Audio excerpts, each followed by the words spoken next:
स्त्रियां पुरुषों से ज्यादा सुंदर क्यों दिखाई पड़ती हैं? शायद आपको ख्याल न होगा, स्त्री के व्यक्तित्व में एक राउंडनेस, एक सुडौलता क्यों दिखाई पड़ती है, वो पुरुष के व्यक्तित्व में क्यों नहीं दिखाई पड़ती? शायद आपको ख्याल में ना होगा कि स्त्री के व्यक्तित्व में एक संगीत, एक नृत्य, एक इनर डांस, एक भीतरी नृत्य क्यों दिखाई पड़ता है जो पुरुष में दिखाई नहीं पड़ता?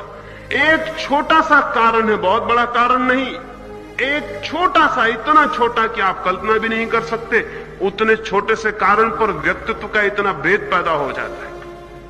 परमात्मा अगर वासना के विपरीत होता तो वासना होती ही नहीं। महात्मा विपरीत है, इसलिए मैं कहता हूं महात्मा गलत है। परमात्मा विपरीत नहीं है वासना के। हर बच्चे को वासना से सजा के भेजता है, वासना भर के भेजता है। वासना ऊर्जा है, शुद्ध ऊर्जा है, संपदा है। कहां लगाओगे इस पे सब कुछ निर्भर करेगा। यही वासना धन में लग जाएगी तो धन कुबेर हो जाओगे। यही वासना पद के पीछे पड़ जाएगी तो किसी देश के राष्ट्रपति हो जाओगे। यही वासना परमात्मा की दिशा में लग जाएगी तो प्रार्थना हो जाएगी। वासना शुद्ध ऊर्जा है, वासना तटस्थ है। वासना अपने आप में कोई लक्ष्य लेकर नहीं आई है, लक्ष्य तुम्हें तय करना है। बांसुरी रखी है और तुम बैठे हो उसके सामने और कहते हो कि बांसुरी तो है लेकिन इसमें स्वर क्यों नहीं? बांसुरी में स्वर होते नहीं, जन्माने होते, जगाने होते, डालने होते, उमगाने होते। रखो ओठ पर और बजाओ उसे और अपूर्व संगीत पैदा होगा। प्रेम का थोड़ा अनुभव करो। प्रेम बड़ी अद्भुत घटना है, साधारण नहीं है, अलौकिक। इस पृथ्वी पर स्वर्ग की छोटी सी जो किरण उतरती है उसी का नाम प्रेम है। इस अंधेरे में रोशनी की जो थोड़ी सी झलक उतर आती है उसी का नाम प्रेम है। इस पथरीले हृदय में जो थोड़ी आर्द्रता आ जाती उसी का नाम प्रेम। तुम जैसे हो बस वैसे जियो, बुरे तो बुरे, भले तो भले।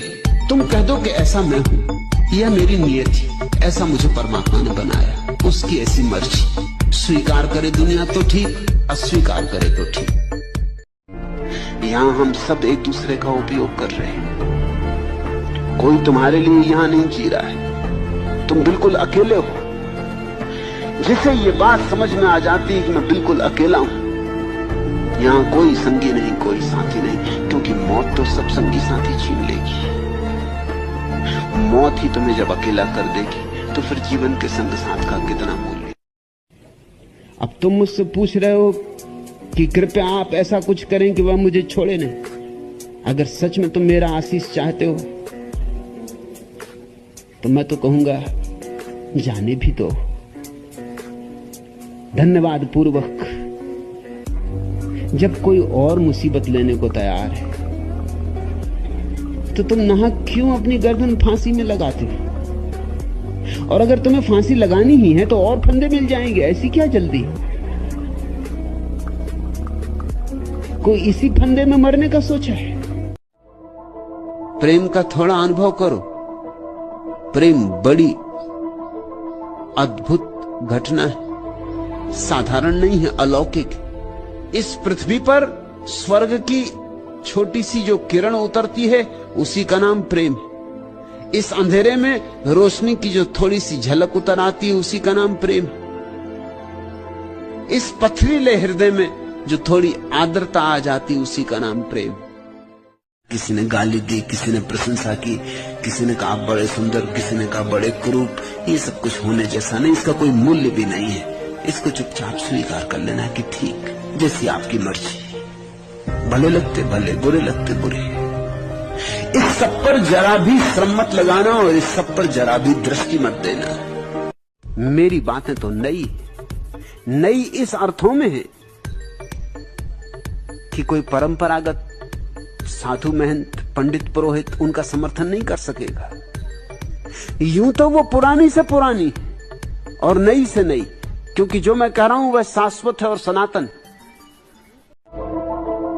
जो बीता सो बीता, अब उसको पकड़ के कहां बैठे हो? तुम्हारे हाथ खाली हैं। हाथ खोलो और देखो वह जा चुका है। अब तुम रो तो भी लौट नहीं सकता, अब तुम लाख परेशान हो तो भी उसे वापस नहीं ला सकते। समय लौटता ही नहीं। क्षण भर का खेल है, फिर क्या चिंता है, फिर किसको दुख देना है, किसको पीड़ा देनी, किससे शत्रुता लेनी। शत्रुता हम ले पाते हैं इसी आधार पर कि जैसे सदा रहना। इस संसार में सदा नहीं रहेंगे, ऐसा जिसको समझ में आ गया उसी को इस संसार में रहने का ढंग आ गया। तुम जैसे हो बस वैसे जियो, बुरे तो बुरे, भले तो भले। तुम कह दो कि ऐसा मैं हूं, यह मेरी नियत थी, ऐसा मुझे परमात्मा ने बनाया, उसकी ऐसी मर्जी। स्वीकार करे दुनिया तो ठीक, अस्वीकार करे तो ठीक। प्रेम दूसरे पे कब्जा करता ही नहीं, न तो कब्जा करता है और न अपने पे कब्जा करने देता है। प्रेम तो स्वतंत्रता है, प्रेम तो दो व्यक्तियों के बीच स्वतंत्रता का आदान प्रदान है। न कोई किसी का मालिक, न कोई किसी की दासी।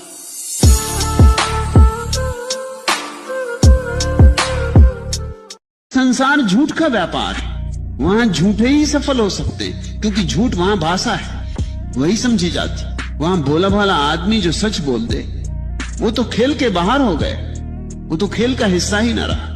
वहां सीधे साधे की गति नहीं, वहां जो जितनी तिरछी चाल चले उतनी ही सफलता की संभावना है। इस झूठ के व्यापार में बेईमान सफल होते हैं, मगर उनकी सफलता क्या है? मर जाएंगे और सब सफलता पड़ी रह जाएगी, किसी काम ना आएगी। जो तुम्हें मिला है उसकी तुम्हें दो कौड़ी कीमत नहीं। जो खो गया उसके लिए तुम रोते हो, जो खो गया उसका अभाव खलता है। जिंदगी तुम्हें मिली है और तुमने परमात्मा को धन्यवाद नहीं दिया। हालांकि जब मौत तुम्हारे द्वार पे दस्तक देगी तब तुम कहोगे, हे प्रभु बस घड़ी दो घड़ी और जी लेने थे, 24 घंटे और दे दे। 80 साल में धन्यवाद न दिया, शायद 80 साल में बहुत बार शिकायत जरूर की थी कि हे प्रभु ये क्या जीवन दिया, किस लिए दिया। जो जिसके पास है वही तो देगा ना। जिसके पास गीत है गीत देगा, जिसके पास गालियां है गालियां देगा। इससे तुम दुनिया पे नाराज मत हो, ना दया करना। इससे इतना ही समझना कि बेचारों के पास और कुछ नहीं है, वो करेंगे भी क्या। जो मेरे पास है मैं देता हूं, जो उनके पास है वो देते हैं। न मुझे किसी से आगे होना, न मुझे किसी से पीछे होने की पड़ी। कोई मुझसे आगे हो जाए पीछे हो जाए कुछ लेना देना नहीं, इससे मेरा प्रयोजन नहीं, इससे मेरा कोई संबंध नहीं। मैं जैसा हूं मस्त हूं, मैं जहां हूं मस्त हूं, मैं अंतिम भी हूं तो भी मस्त हूं। मेरी मस्ती में कुछ फर्क नहीं पड़ता। लोग क्या कहते हैं